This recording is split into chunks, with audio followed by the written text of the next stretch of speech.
Hello everyone, क्या आपको जो है पूर्ण रूप संधि जो है कठिन लगती है तो आज की इस वीडियो में आप लोग पूर्ण रूप संधि को इजी वे में समझने वाले हैं। क्यों? क्योंकि इसमें हम लोग जानेंगे इसके सूत्र का फुल्ली डिटेल कि इसका जो सूत्र है क्या कह रहा है, उसको हम तोड़ेंगे और उसके एक एक पॉइंट को बारीकी से समझेंगे। साथ ही साथ हम इसमें जो है पूर्ण रूप संधि में हम किन वर्णों का प्रयोग करते हैं, कौन सा प्रत्याहार प्रयोग होता है और क्या बनता है, साथ ही साथ इसका नियम क्या है, उदाहरण क्या है, और अंत में जानेंगे हम एक प्यारी सी छोटी सी ट्रिक जो हमें एग्जाम बेस पे बहुत ही ज्यादा इंपॉर्टेंट होने वाली है। तो वीडियो को फुल्ली देखिए, तभी आपको जो ये छोटे छोटे टिप्स हैं इन सब चीजों को आप बारीकी से समझ जाएंगे तो आप लोगों को जो पूर्ण रूप संधि कठिन लग रही है कठिन नहीं लगेगी। और ये जो है आपके माइंड में जब छोटी छोटी बातें सारी क्लियर हो जाएंगी तो पूर्ण रूप संधि भी इजी लगने लगेगी। तो चलिए स्टार्ट करते हैं पूर्ण रूप संधि। तो पूर्ण रूप संधि जो है इसका जो है सबसे पहले आता है सूत्र। तो पूर्ण रूप संधि का हमारा सूत्र होता है एंग पदांत तदती। क्या होता है? एंग पदांत तदती। तो इसको लिख लेते हैं पहले हम लोग। एंग क्या है? हमारा एक प्रत्याहार है। क्या है? प्रत्याहार है। ठीक है। हम पाणिनि जी ने जो हमारे वर्णमाला दी है अ ई उड़ा ऋ का ए अंगा ए ओ च हाय वरटा लड़ा इया मा अंगाड़ा नामा जब इया गाड़ा दस कफा चटा चटा तव कपा या श स र ह ल। तो ये जो हमारा 14 सूत्रों में पाणिनि जी ने संस्कृत वर्णमाला दी है, उन 14 सूत्रों से हमारे 42 प्रत्याहार बनते हैं। उन्हीं 42 प्रत्याहारों में से ये क्या है? एक हमारा प्रत्याहार किसमें प्रयोग होने वाला है? पूर्ण रूप संधि में प्रयोग होने वाला है। फिर क्या है हमारा आगे? पदांत तदती। क्या है? पदांत तदती। आप देखिए पदांत का मतलब क्या होता है? पदांत का मतलब होता है पद के अंत में। क्या होता है? पद के अंत में। कुछ लोगों को क्या है पदांत का मतलब नहीं पता था, अब पदांत का मतलब नहीं पता होता। पदांत यानी पद के अंत में आए, और अपदांत मतलब पद के अंत में वो वर्ण ना हो। दोनों का मतलब ये है, अपदांत अपदांत। इसको भी कुछ बच्चे जो क्या होते हैं नहीं समझ पाते हैं, तो समझ लीजिए यहीं पे। एक होता है पदांत। क्या होता है? पदांत। पदांत का मतलब होता है पद के अंत में। ठीक है। एक ये बात आपकी क्लियर हो गई। एक शब्द आता है हमारा अपदांत। क्या आता है? अपदांत। अपदांत का मतलब क्या होता है कि अ लग गया तो क्या हो गया, यानी उल्टा हो गया, यानी पद के अंत में पदांत हो गया और पद के अंत में क्या हो? ना हो। ठीक है। अब दोनों का मतलब डिफरेंस जो है आपको पता चल गया। पदांत मतलब पद के अंत में, और अपदांत का मतलब होता है पद के अंत में ना हो। ठीक है। अ लग गया, इससे भी आप लोग समझ जाते हैं। जैसे हम विलोम शब्द याद करते हैं ना, तो देखिए, तो यहाँ पदांत और अपदांत क्या है? एक दूसरे का समझ लीजिए क्या है? विलोम है। तो यदि आपको ऐसे नहीं याद आ रहा है तो विलोम शब्द समझ के ही इसको याद कर लीजिए आप। ठीक है। पदांत मीन्स पद के अंत में, अपदांत मतलब पद के अंत में ना हो, या ना हो पद के अंत में। ठीक है। इतनी बात क्लियर हो गई। अब चलिए सूत्र को हम तोड़ते हैं कि हमारा सूत्र क्या कह रहा है। हमारा जो सूत्र है एंग पदांत दति, ये क्या कह रहा है? तो जो हमारा ये एंग है, ये क्या है? हमारा एक प्रत्याहार है। कौन सा प्रत्याहार है? एंग। और ये कैसे बनता है हमारा? एंग प्रत्याहार। एंग पदांत दति में जो हमारा एंग है वो क्या है? प्रत्याहार है। क्या है? ये प्रत्याहार है। ठीक है। यानी इसमें कौन कौन से वर्ण प्रयोग होंगे हमारे? जो हमारा सूत्र बनता है अ ई उ ण। अब संस्कृत लिया है तो संस्कृत वर्णमाला तो आप लोगों को पता ही होगी। जैसे हिंदी की वर्णमाला होती है अ आ क ख ग घ, और इंग्लिश की होती है ABCD, उसी तरह हमारी संस्कृत की वर्णमाला है अ ई उ ण, जिसे हमें पाणिनि जी ने दिया है ऋ का। फिर आता है हमारा ए ओ अंगा। ठीक है। हमारी बात क्या है? यहीं तक है। हमें किसको बनाना है? प्रत्याहार एंग। तो ए हमारा कहाँ पे है? ये है। ठीक है। और हमारा क्या आ रहा है? अंगा। अंगा कहाँ है? ये है। यानी हमारा ये इस ए से शुरू होगा और इस अंगा के बीच जितने वर्ड हैं वो आ जाएंगे। तो कितना आ रहा है? ए, और क्या आ रहा है? ओ आ रहा है। यानी इस एंग प्रत्याहार में हमारा कौन सा वर्ण प्रयोग होगा? जो लोग जो है मैं इस तरह से बता रही हूँ क्योंकि मेरा जो बेस है बिगनर बच्चों को सिखाना है, या 6 क्लास से ऊपर के बच्चे हैं, संस्कृत लिए हैं और संस्कृत उनको कठिन लग रही है, तो मैं सबसे पहले जो है व्याकरण इसीलिए पढ़ा रही हूँ क्योंकि हमारा जब व्याकरण मजबूत हो जाएगा तो हमारा जो साहित्य है वो ऑलरेडी मजबूत हो जाएगा। क्योंकि साहित्य भी हमें क्या है, सबसे पहले उसके रूल को यदि हम नहीं जानेंगे तो साहित्य को नहीं समझ पाएंगे। तो आप जैसे कैसे कहाँ पे कर्ता लगाए, कहाँ पे कर्म है, कौन सा उसका अर्थ क्या होगा, वर्ब क्या निकल के, सबका कैसे पता चले? जब हम उसके व्याकरण को जानेंगे तब। और मैं जो है आप लोगों से आप लोग कि यदि आप कि कोई भाषा मजबूत है तो इसका मतलब है कि आपने उसके व्याकरण को अपने माइंड में अच्छे से बैठा लिया है, तभी जो है वो सब्जेक्ट आपका क्या है? मजबूत है। अब मैथ है, मैथ किसका इजी होता है? कि जो उसके फॉर्मूले को याद किया है, उसके फॉर्मूले को समझ लिया है, तब मैथ मजबूत होती है। हिंदी कब होगी? जब उसके ग्रामर को हम अच्छे से जान जाएंगे। इंग्लिश कब मजबूत होगी? जब हम उसके ग्रामर को जान जाएंगे। तो इसी तरह हमारा जो है संस्कृत है, संस्कृत को यदि इजी वे में समझना है तो इसके ग्रामर को हमें समझना जरूरी है। तो अब ये जो एंग है ये क्या है, प्रत्याहार है। प्रत्याहार कैसे बनता है, जैसे हम शब्दों को शॉर्ट रूप लेते हैं वही हमारा क्या कहलाता है, प्रत्याहार कहलाता है। अब इसमें प्रत्याहार में क्या कि जो बीच के शब्द होते हैं उनको ले लिया जाता है। अब इस एंग में हमारा कौन कौन सा वर्ण आया है, ए आया है और ओ आया है। अब क्या है बात, पदांत अदिति। पदांत मतलब क्या है, पद के अंत में।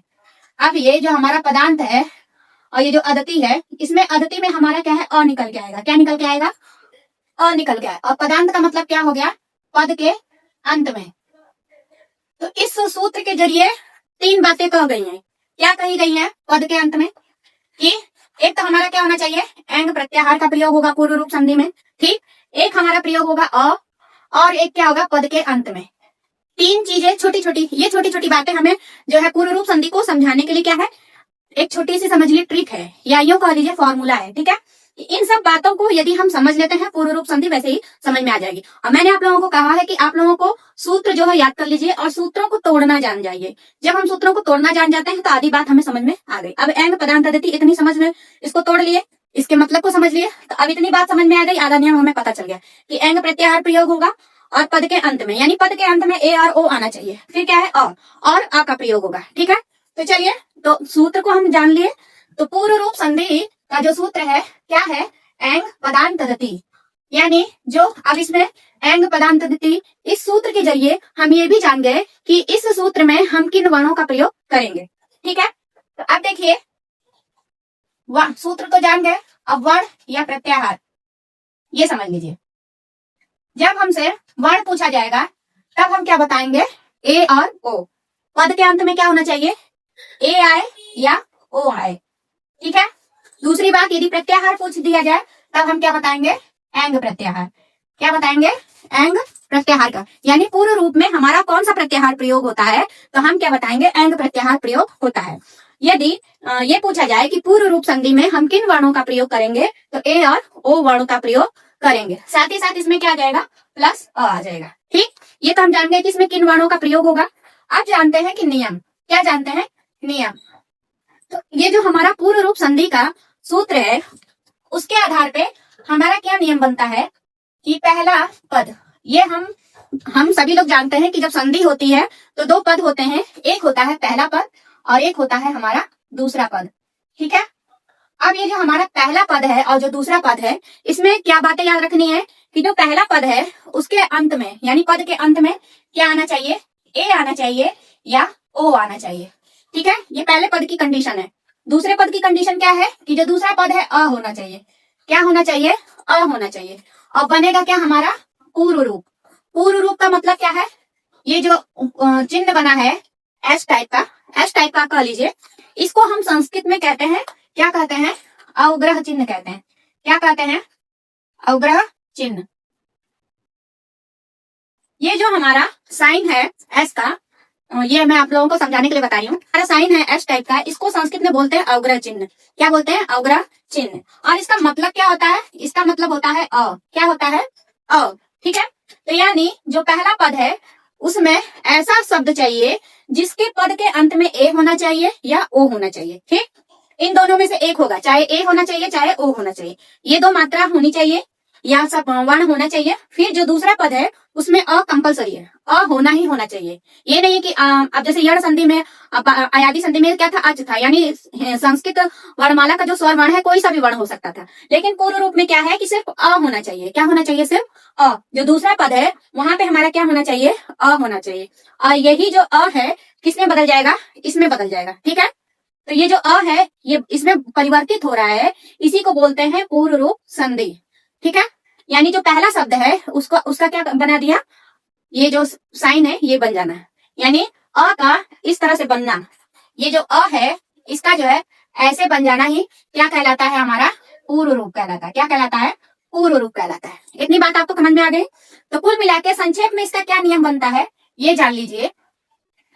पहले तो पूरा नियम जान लीजिए। जो हमारा एंग पदांतति का सूत्र के हिसाब से ए या ओ प्लस क्या होना चाहिए, अ होना चाहिए।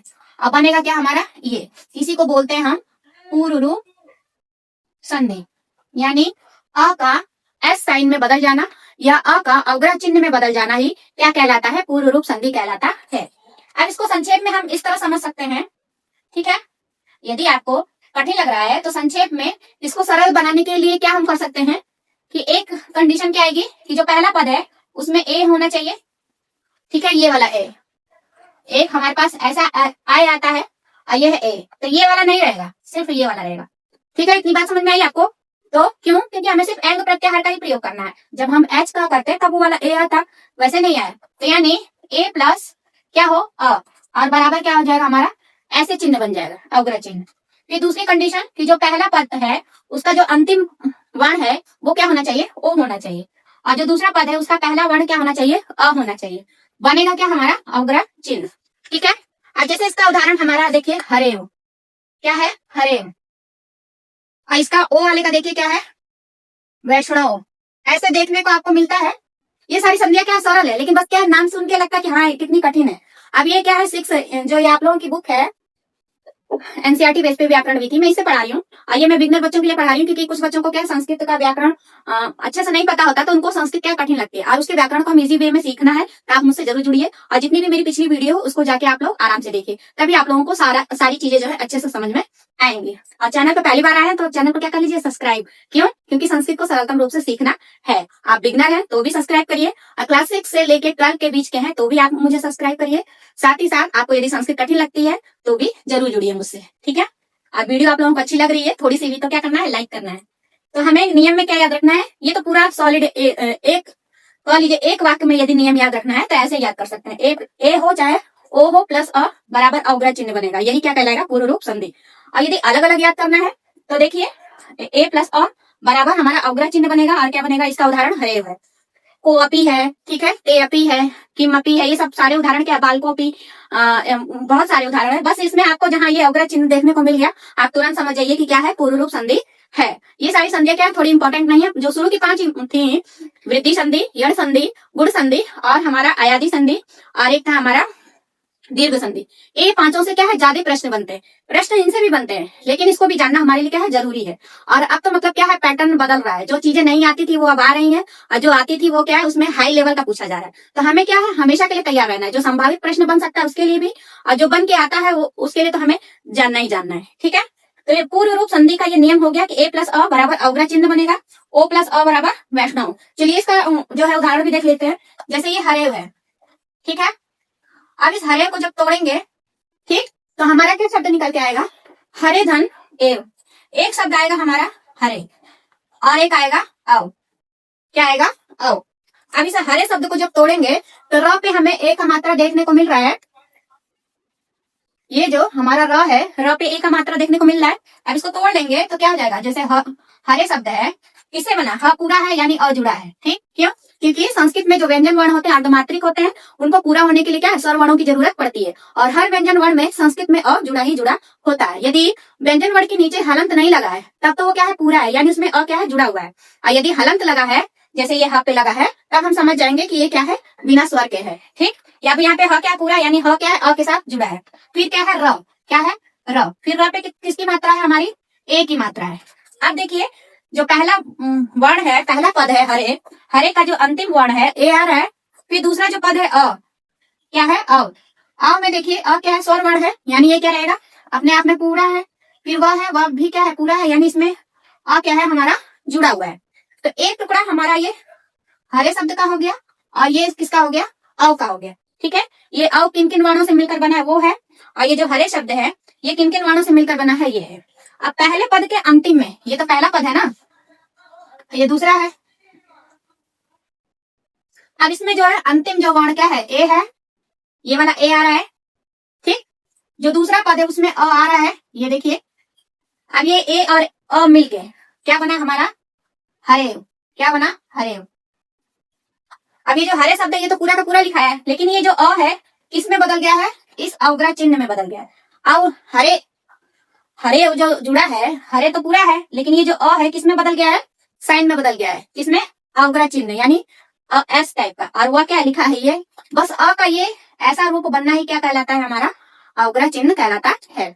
इसी तरह अब इसका भी देख लीजिए, वैष्णव, क्योंकि मैंने सारी संधियों में बताया है तो इसमें मैं कैसे पीछे हो सकती हूँ कि इसमें ना बताऊं, तो क्योंकि बच्चा कौन बच्चा कब देख रहा है, कैसे देख रहा है, क्या जाने, जो लोग पहले से देख रहे हैं उनको तो समझ में आ गया होगा कि कैसे आया। अब देखिए वैष्णव क्या है, वैष्णव ये जो हम वैष्णव करके है, अब इसको जब हम तोड़ेंगे, ठीक है, संधि विच्छेद करेंगे, तो एक शब्द हमारा बन के आएगा वैष्णव, ठीक, और एक शब्द आएगा हमारा अव। अब इस वैष्णव शब्द को जब हम तोड़ेंगे, किसको तोड़ेंगे, वैष्णव शब्द को, तो एक शब्द हमारा बनेगा व पे क्या है, छोटे ई की मात्रा है, यानी ई जुड़ेगा, ठीक।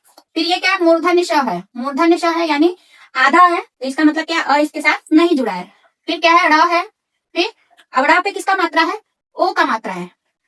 ये जो विष्णु शब्द है, इसका क्या है, किन किन वर्णों से मिलकर फुल्ली डिटेल है इसका, वैष्णव विष्णु विष्णु शब्द का ये क्या है, पूरा डिटेल है, यानी विष्णु शब्द किन किन वर्णों से मिलकर बना है। वह है, वह पे ई का मात्रा लगा, ये वह हो गया, ई हो गया। ये मूर्धन्य श है, पूरा नहीं है, आधा है, तो इसलिए आधा हलंत लगा, अ नहीं लिखे। फिर ड़ है, फिर ड़ पे क्या है, ओ का मात्रा है, तो ओ लिख ले। तो ये विष्णु शब्द का हो गया। अब किसका डिटेल करेंगे हम, अव का। अव का तोड़ेंगे तो अ जो है हमारा अ धन व धन अ, वह क्या है, पूरा है, यानी अ क्या हमारा उसके साथ जुड़ा होगा। अब यहाँ पे देखिए, ओ जो पहला पद है वैष्णव, इसमें ओ आ रहा है अंत में, और जो दूसरा पद है उसका पहला वर्ण अ आ रहा है, यानी ये ओ और ये अ दोनों देखने को मिल रहा है। अब इसको जब हम लिख रहे हैं ऐसे करके, तो ये तो वैष्णव लिखा ही है, लेकिन ये जो अ है किसमें बदल जा रहा है, ऐसे बदल जा रहा है, तो किसमें चला गया, अब। तो ये क्या हो गया, इसका नियम हो गया और इसका उदाहरण हो गया। और आपकी बुक में कौन कौन से उदाहरण दिए गए हैं उसको भी आप लोग समझ लीजिए। अब एक एक उदाहरण को बताना तो पॉसिबल नहीं है, लेकिन एक एक जैसे आपको नहीं आ रहा है तो आप उसको टुकड़े करके तोड़ना सीखिए। इससे क्या होगा कि आप लोगों का जो माइंड है शार्प होगा, और आपको चीजें, जैसे हमारा मैथ में होता है ना कि एक सवाल बता देते हैं, फिर उसी बेस पे जो है 10-15 सवाल करते हैं, तो फिर वो हमें नियम पता चल जाता है। तो ऐसे ही संस्कृत में ये मैथ को और संस्कृत का कंपेयर क्यों करते हैं, जानते हैं, इसीलिए करते हैं कि जैसे मैथ में एक फॉर्मूला याद कर लिए, उसी बेस पे 15-20 सवाल हल हो जाते हैं। तो वैसे ही संस्कृत में है, तो जो संस्कृत का सूत्र है उसको यदि फॉलो कर लिए, उसको पता चल गया हम, तो जितने वर्ण है, जितने भी शब्द है उससे रिलेटेड, उसको यदि अप्लाई करके हम अपना खुद से प्रैक्टिस करते हैं, तो वो क्या है, हमें नियम समझ में आ जाता है और हमारे माइंड में क्या है, अच्छे से बैठ जाता है। तो ये जो आप लोगों की बुक है, इसमें जो उदाहरण है वो मैं बता दूं कि इसमें जो उदाहरण है वो आप लोगों के लिए क्या है, इंपॉर्टेंट है, क्योंकि जो आजकल हमारा पेपर बनता है वो बुक से ही बनता है, और एग्जामिनर भी डरते हैं कि भाई सिलेबस से बाहर कहा जाएगा तो क्या हो जाएगा, केस हो जाएगा, ठीक है, तो वो भी डरते हैं थोड़ा। तो देखिए, एक है हमारा तेयपी, क्या है, तेयपी। एक है उदाहरण हमारा हरेव, और एक है वृक्षे अपी, क्या है, वृक्षे अपी, को अपी, किम अपी, ये सारे क्या है, इसी के उदाहरण। फिर है जले अस्थि, और है हमारा गोपालो अहम, गोपालो अहम। सब में बस क्या है अंतर, कि जो अ है किसमें बदल गया है, अवग्रह चिन्ह में बदल गया। एक अंतिम उदाहरण क्या है, वैष्णव। ये तो है आप लोगों की बुक के एग्जाम्पल, ठीक है। तो चलिए समझ लीजिए, देखिए सब में जो अ है वो किसमें बदला है, अवग्रह चिन्ह में बदला है। तो देखिए ते अपी है, ते धन अपी, अ किसमें बदला है, अवग्रह चिन्ह में। हरे किसमें बदला है, ये जो हरे शब्द है और अव जो जुड़ा है, अ किसमें बदल गया, अवग्रह चिन्ह में बदल गया है। वृक्षे अपी, वृक्षे धन अपी, वृक्षे में छ पे एक का मात्रा है, और अपी जले अस्थि, ये एक का उदाहरण है। गोपालो अहम, ये देखिए गोपालो, ये क्या है, ओ का उदाहरण है, या लव में क्या है, ओ का मात्रा है। और ये जो अहम है, अहम का अ किसमें बदल गया है, अवग्रह चिन्ह में बदल गया। और ये है वैष्णव, इसमें भी ड़ पे क्या ओ का मात्रा है, और ये जो अ है अव किसमें बदल गया है, अवग्रह चिन्ह में बदल गया है। तो देख रहे हैं ना, पद के अंत में ए और ओ नजर आ रहा है, ठीक। साथ ही साथ हमें क्या, अवग्रह चिन्ह भी देखने को मिल रहा है। समझ में आ गई बात। यहाँ देखिए जले अस्थि में भी जले जो शब्द है उस पे ए का मात्रा दिख रहा है, और जो अस्थि है उसमें जो अ है किसमें बदल गया है, अवग्रह चिन्ह में बदल गया है।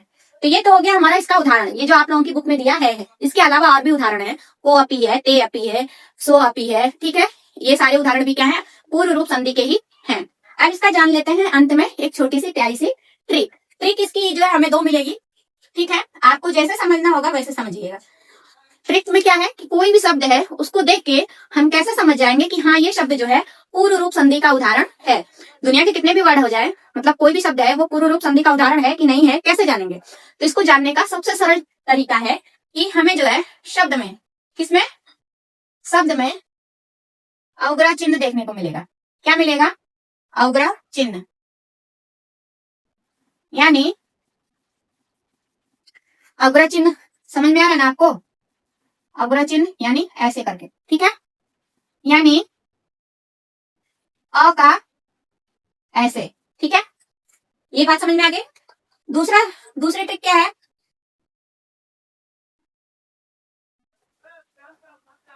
दूसरी ट्रिक क्या हो सकती है बताइए? कितने लोगों को जो है समझ में, जिसको समझ में आ गया वो ट्रिक निकाल लेगा। तो किसी को समझ में आ रहा तो बताइए। तो शब्द में क्या उग्र चिन्ह देखने को मिलेगा तो समझ जाएंगे कि हाँ किसमें है, पूर्व रूप संधि का उदाहरण है। दूसरी ट्रिक क्या है कि शब्द के बीचों बीच, शब्द के बीचों बीच, या जब हम शब्द को तोड़ते हैं, किसको?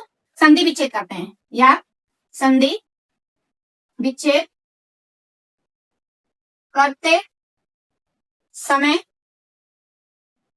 पहले पद का अंतिम, पहले पद का अंतिम वर्ण क्या होगा?